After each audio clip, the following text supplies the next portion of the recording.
कि अगर कोई राजनेता होना चाहिए, कोई सांसद होना चाहिए, तो संघर्ष के बल पर बनने वाला सांसद चंद्रशेखर आज़ाद, चंद्रशेखर रावण जी की तरह सांसद होने के लिए रोल मॉडल का काम किया है। जब तमाम राजनीतिक दल धन बल और बाहुबल से अपनी सीटों को जीतते थे, तब नगीना में नाग बन करके इन वामपंथियों, इन सामंतवादियों, इन ब्राह्मणवादियों के विचारों के और छातियों पर नाचने का काम चंद्रशेखर ने। चंद्रशेखर एक युवा सांसद हैं, वो आइकॉन हैं हम जैसे नौजवानों का। मैं ब्राह्मण हूँ, लेकिन फिर भी मैं चंद्रशेखर के संघर्ष को क्रांतिकारी सलाम करता हूँ और मैं उनको अपना नेता मानता हूँ।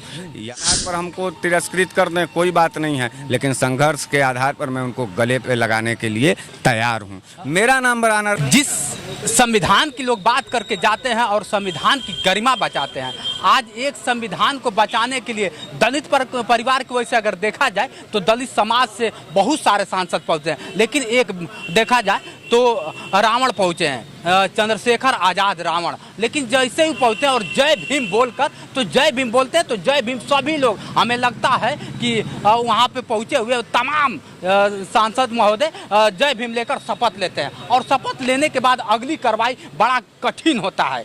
अब इस पे चर्चा करते हैं, क्या दलित जिस तरह से कहते हैं कि दलित का नेता है, क्या वो दलित का ही नेता है कि सबके नेता है, और कैसे देखते हैं बनारस वाले मिश्रा जी चंद्रशेखर आज़ाद को। स्वागत है पहले तो। बहुत बहुत धन्यवाद। कैसे देखते हैं चंद्रशेखर आज़ाद रावण? चंद्रशेखर आज़ाद जी को मैं किसी जाति के चश्मे से नहीं देखता, किसी धर्म के चश्मे से नहीं देखता। हालांकि वो अपने आप टैग दे दिया गया है मिश्रा जी उनको, दलित का नेता है, लेकिन वो उनके पार्टी के लोग और अन्य राजनीतिक दल के लोग, जैसा कि आपने बताया कि उनको टैग दे दिया गया है, तो उस टैग को अगर चंद्रशेखर जी स्वीकार करते हैं तो ये उनके ऊपर की बात है। लेकिन इस देश के अंदर अन्य जातियों के लोग, मेरे जैसा बनारस वाले मिश्रा जी जैसे लोग जिनको चंद्रशेखर जी जाति के नाम पर शायद बात भी करना पसंद नहीं करते। बिल्कुल राइट। खुद मैं सवर्ण हूँ, मैं ब्राह्मण हूँ। हो सकता है कि चंद्रशेखर जी हमारे जाति के वजह से, हमारे विचारों से वो सहमत ना हो, हमारे जाति के वजह से वो हमसे बात करना पसंद नहीं हो, तो सभी जातियों को, लेकिन हमारे जाति के वजह से हो सकता है कि वो हमारी बातों को काट दें।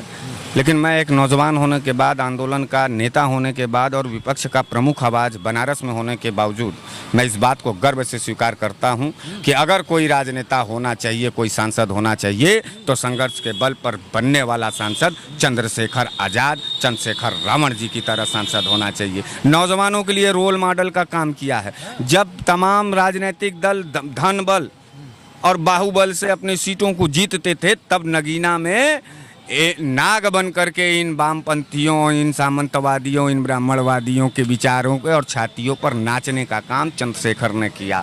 चंद्रशेखर एक युवा सांसद हैं, वो आइकॉन हैं हम जैसे नौजवानों का। मैं ब्राह्मण हूँ, लेकिन फिर भी मैं चंद्रशेखर के संघर्ष को क्रांतिकारी सलाम करता हूँ और मैं उनको अपना नेता मानता हूँ। या अगर वो जाति के आधार पर हमको तिरस्कृत कर दें कोई बात नहीं है, लेकिन संघर्ष के आधार पर मैं उनको गले पे लगाने के लिए तैयार हूँ। मेरा नाम बनारस वाले मिश्रा जी है। मैं जातिवादिता के खिलाफ लड़ता हूँ, मैं धर्मवाद के खिलाफ लड़ता हूँ। मैं ब्राह्मण होने के बावजूद भी दलित, वंचितों और पिछड़ों की बात करता हूँ, मुसलमानों की बात करता हूं, क्योंकि इस देश से मुझे प्यार है। और जय भीम अगर इस राष्ट्रवाद का सबसे बड़ा नारा है, तो जय संविधान भी इस राष्ट्रवाद का सबसे बड़ा नारा है। और एक नारा ये भी है कि सारे जहां से अच्छा हिंदुस्तान हमारा, हम बुलबुलें हैं इसके, ये गुलसिता हमारा। मैं चंद्रशेखर जी से एक बात कहना चाहूँगा कि मुद्दे के आधार पर इस हिंदुस्तान के राजनीति को आप सदन में जाके तय करिएगा। जाति के आधार पे तिरस्कार आपको झेलना पड़ा, इसका अफसोस है।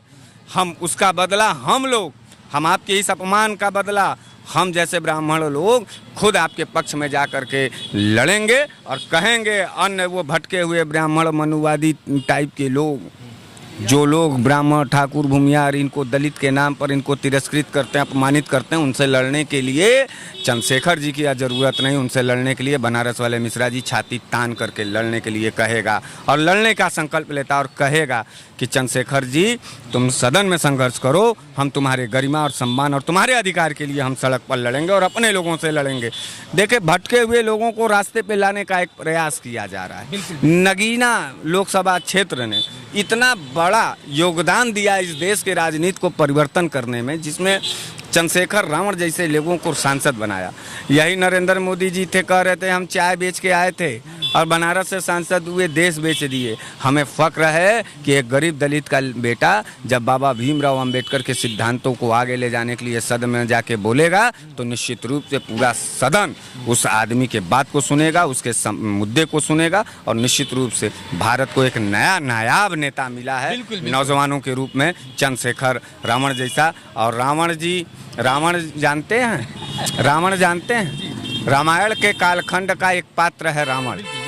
वो जाति से ब्राह्मण है, तो वैसे भी रावण हमारे भाई हैं।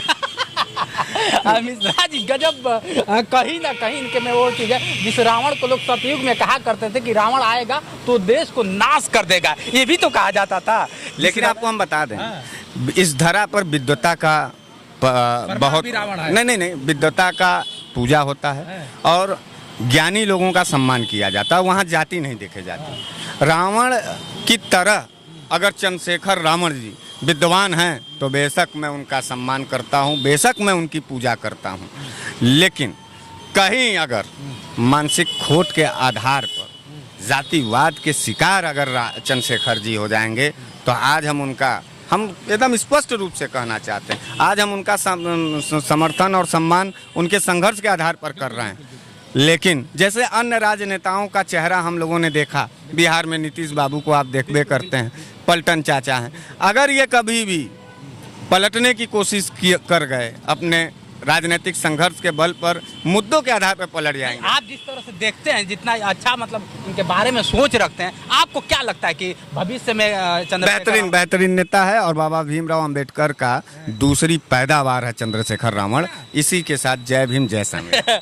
चलिए मित्रों, कैसा लगा आपका वीडियो? जिस तरह से मिश्रा जी चंद्रशेखर रावण आज़ाद के लिए इस तरह से बात कर रहे हैं, क्या चंद्रशेखर आज़ाद के आने के बाद कुछ भूचाल आएगा और संसद भवन में जिस तरह से रावण चिल्लाता है कुछ अलग कर पाएंगे या नहीं कर पाएंगे, तो वक्त बताएगा। आज के लिए इतना ही। मैं हूं जितेंद्र और आप देख रहे थे जोश एक्सप्रेस। नमस्कार।